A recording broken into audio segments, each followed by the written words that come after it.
Well, hey everyone, and welcome back to our show. We're so glad you're here, and we again are diving deep into some tough topics, and we're so glad you're here.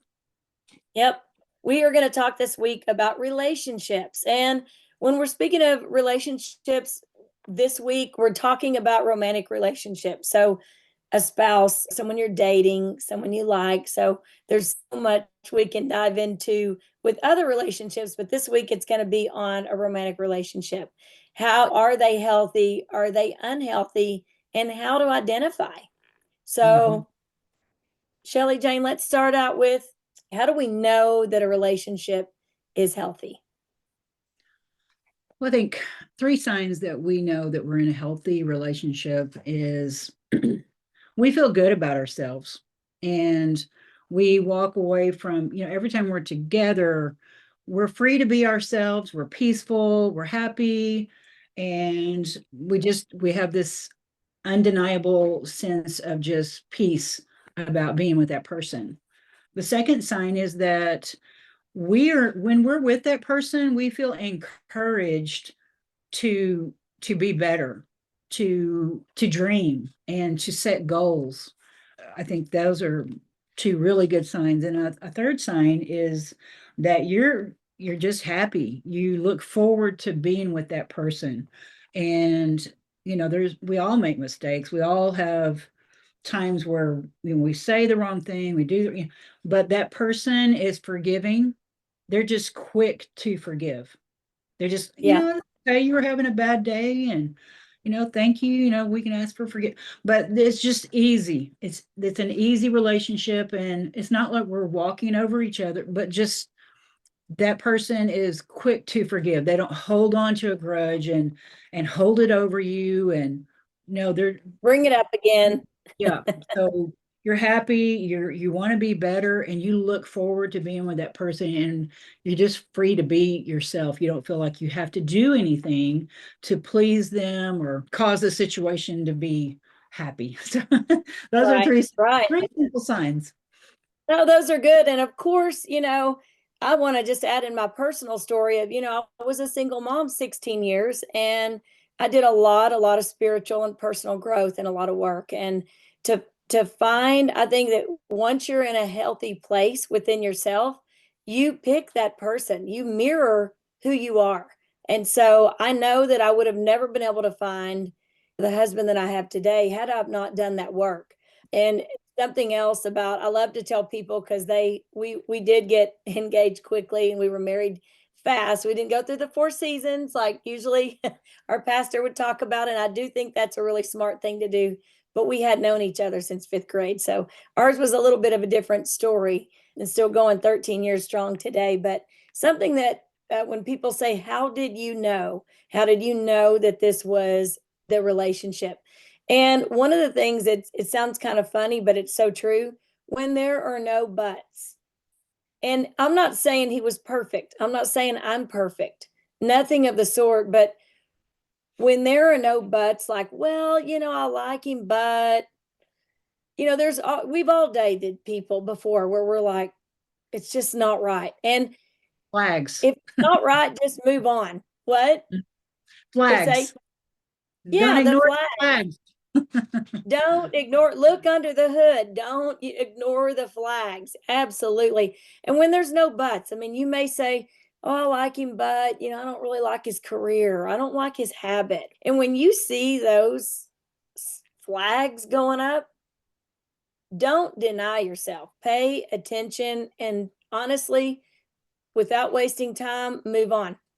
And also, one other thing that, Shelly, Jane, and I are Christians. We are believers. And we would definitely say being equally yoked is important. And if you're wondering what that is, it's having the same beliefs, It's like not like, minded. I need to drag him to church. No, you both enjoy Yep. going to church. Yeah. But I love it when people say it's like you're playing with the same owner's manual. And, you're not going to have a Jeep and have a, Mercedes owner manual. That doesn't even make sense. You have to have the same beliefs, especially when you get into raising children. So those are just some things I wanted to add. But what happens when you find yourself in an unhealthy relationship? Sorry. So we've covered signs that you're in a healthy relationship. So what if those signs, what if that's not lining up for you? Maybe you don't have those signs.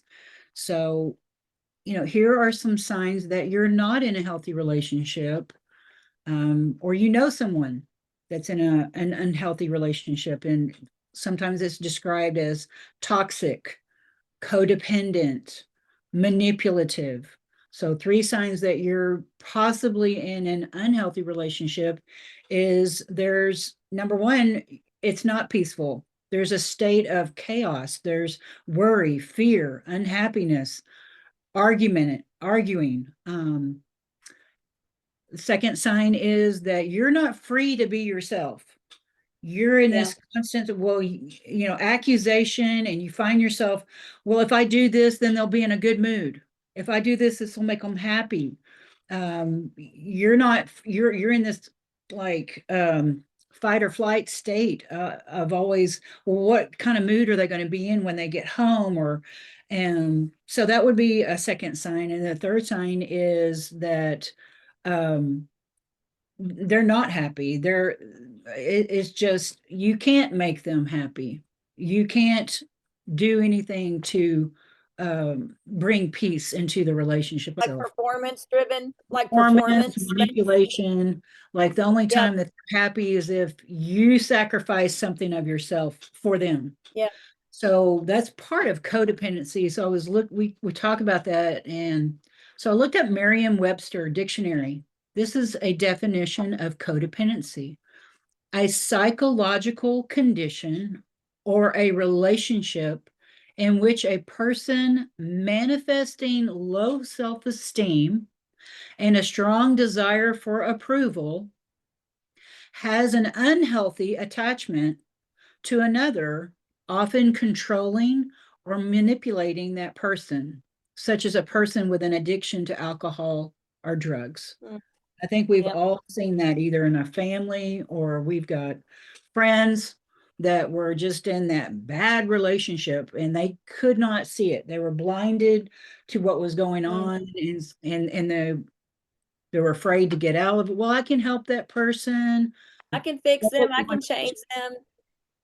I'm here for them. I can do it. Yeah. And if you're in an abusive relationship, emotionally or physical, and you're afraid to leave, that's another sign. And codependency is a lot of it. It's kind of goes along with the people pleasing. I don't want to say a trait, but I claim that I'm a recovered codependent through a lot of work. I can now identify the signs right away, even in people. I know we're talking about relationships today, but codependency is something that sometimes people will say to me when I mention that. They'll say, well, I'm real independent. And what it is they just are not understanding what codependency is. But there is freedom to be able to get out of that place. You can have healing, but that brings us to our next thing that we want to talk about is sometimes before I say the word, sometimes people, like you said, we've been in a relationship or we know someone that's in an unhealthy relationship, and you just keep thinking, why do they keep going back? Why what is going on and why can't they know you talk to them and they don't want to go back, but they go back time and time again. And Mhm. they say that sometimes it takes 7 times to leave an abuser. And I hate to say abuser, but it can be abusive situation in a lot of different ways if you're stuck in an unhealthy relationship. So one of the reasons why it feels so hard and tough to get out of those is because there's most likely an unhealthy soul tie. So, Shelly Jane, tell us about And that. some people say, "Oh, well, what's a soul tie?" So there's healthy soul ties, like the soul tie that a mother has with their child when that baby is Mhm. born, and there's just that joy, and you have that tie with that child most often, not all the time, but most often. And then an unhealthy soul tie is someone that we've had a relationship with. It doesn't have to be intimate, and but you've got a connection there that is tied emotionally, and Mhm. it it's like a hook and a fish, you're pulled back in and you don't know how to get unhooked. So the Bible talks Right. all about that and that we can be free from that. So we just wanted to talk about what a healthy relationship looks like and what an unhealthy one also looks like. So you may find yourself in that place and it's like, oh gosh, what can I do to make this better? Because I want more peace in my life. I want to be happier. And sometimes it is a cut off from that relationship. Sometimes it is setting up boundaries and knowing your value, knowing, having that confidence, getting healed Mhm. in your heart so that you understand how important it is to take care of you. So, Mm, yes.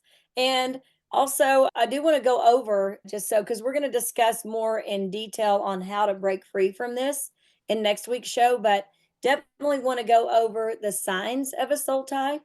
Some of these signs are feeling anxious when we're away from the other person for too long, becoming overly dependent on the other person for emotional support, having difficulty making decisions without the other person's input, um, feeling jealous or possessive of the other person, and struggling to define your own identity without that person, feeling drained or exhausted after interacting with them. I had that in my previous marriage, so I know all about that. Experiencing a sense of emptiness when you're away from them. So, if any of those resonate with any of you guys, or you're thinking about, wow, I'm that's me, or I know someone, we're gonna go into it next week about how to break free from that and how I you want to can have mention freedom. all the characteristics that you just identified being an assault tie. If you think about it, all of them have a baseline. The baseline is fear. All Yes. of it, it's based in fear. We don't want any relationship that's based in fear. Yeah. We want to feel free and faithful and thankful that the Lord has brought us into these relationships. We don't want that hanging over us, just that fear hovering over us like a cloud. So Yeah, that's so good. All of those equal fear. mhm. Fear is no way to live. That's not a healthy relationship, and God has so much more for you than being stuck in that kind of a cycle that you just can't get out of. So, join us next week when we discover ways to break free from this and live and walk in joy. And so, we can't wait to see you back. And I just want to mention we both have been in that place, not just one relationship, several relationships. And we've walked with our adult children and with good friends that and there is hope. There is hope for you. Biblical principles of God's given us the instruction, the manual in his word on how to overcome. We are overcomers and we can walk in the victory and in the peaceful, beautiful life that he has planned for us. So just wanted to mention that there is hope for you. Oh, it's great. It's great. I can't wait for next week's show, and I can't wait to hear from all of you. Thanks. We'll see you again.